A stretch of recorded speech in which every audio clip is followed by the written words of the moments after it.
Develop మార్గంలో పోతుంటుంది. 2019 నుంచి 2024 వరకు 15 సార్లు నరేంద్ర మోదీ గారు 2,000 రూపాయలు ఇచ్చారు. రైతులు ఇక్కడ చాలా మంది ఉంటారు. ఒక్కసారన్నా మీకు తెలిసిందా నరేంద్ర మోదీ గారు ఇచ్చినారనేది? తెలియదు. ఎప్పుడు తన ఖాతాలో వేసుకునేవాడు.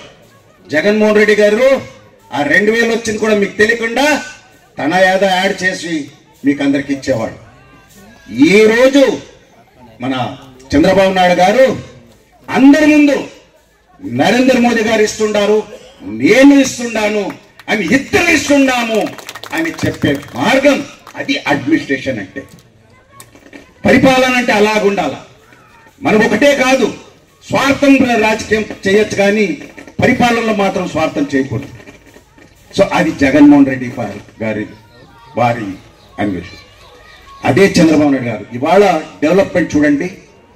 మొన్ననే రీసెంట్లీ గూగుల్ కంపెనీ వైజాగ్లో 86,000 కోట్లు ఇన్వెస్ట్మెంట్కి ఫస్ట్ గూగుల్ కంపెనీ యజమాని నరేంద్ర మోదీ గారు చెప్పారు, సార్ నేను ఒక పెద్ద కంపెనీ నిర్మించాలా దేశంలో, ఇండియాలో అంటే నరేంద్ర మోదీ గారు ఒకటే చెప్పారు, ఎక్కడ వద్దు వైజాగ్లో నిర్మించండి అని. అది సపోర్ట్. ఎందుకంటే విజనరీ లీడర్ చంద్రబాబు నాయుడు గారు, మళ్ళీ లోకేష్ గారు చాలా కష్టపడుతున్నారని ఆయన మనసులో ఉంది. సో 86,000 కోట్లు ఆ రోజు గూగుల్ కంపెనీ వైజాగ్లో నిర్మిస్తున్నారు అనేది అది ఎందుకు తెలుసా? మనందరికీ తెలియాలి. ఇవాళ టెక్నాలజీ మనం అప్గ్రేడేషన్ చేసుకోవాలా. ఏదైనా మన పిల్లల భవిష్యత్ బాగుండాలంటే టెక్నాలజీ అప్గ్రేడేషన్ చేసుకోవాలా. ఇవాళ మనందరికీ ఏ సమస్య, లోకేష్ గారు చాలా టెక్నాలజీ అప్గ్రేడేషన్ చేసుకొని ఏ సమస్య అయినా మీరు వాట్సాప్లో పెడితే దానికి రిప్లై వస్తూ ఉంది కదా. చాలా మందికి సమస్యలు ఉంటే దానికి రిప్లై వస్తాం. ఏ చిన్న రైతులకు చాలా సమస్యలు ఉంటాయి, దానికి మీరు ఉపయోగించుకోండి, మన సమస్యలు తెలపండి, ఆ ఇమ్మీడియట్ రిప్లై వస్తుంది. అది రిప్లై కాదు, ఇమ్మీడియట్లీ అఫీషియల్స్ కూడా రిప్లై పోతుంది. మరి ఏం సమస్య ఉంటే కూడా అఫీషియల్స్ కూడా పోతుంది. నేను ఎందుకంటే ఈ జనరల్ చెప్తున్నానంటే ఆల్రెడీ చాలా మంది మనకు ఈ గురించి చెప్పారు. సో టెక్నాలజీ కూడా ఇంత ఫాస్ట్గా ఉంది. రాబోయే కాలంలో కూడా మీ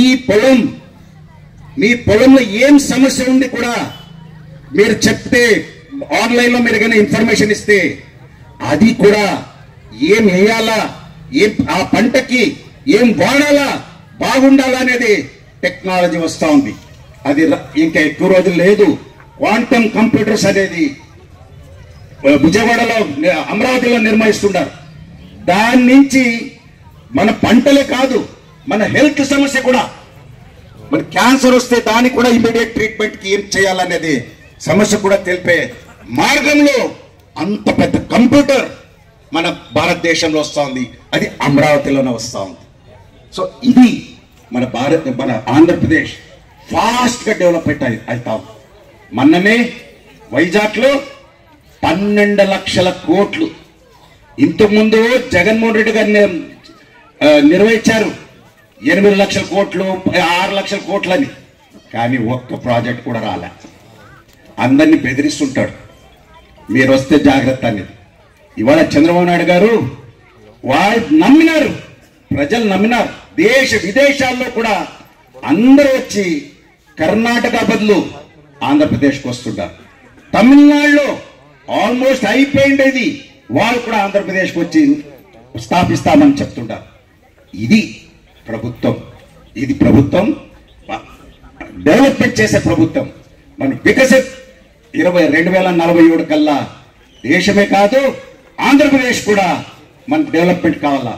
ప్రజలు బాగుంటేనే రాష్ట్రం బాగుంటుంది అనేది నమ్మకంతోనే మోదీ గారు నమ్ముతుంటారు.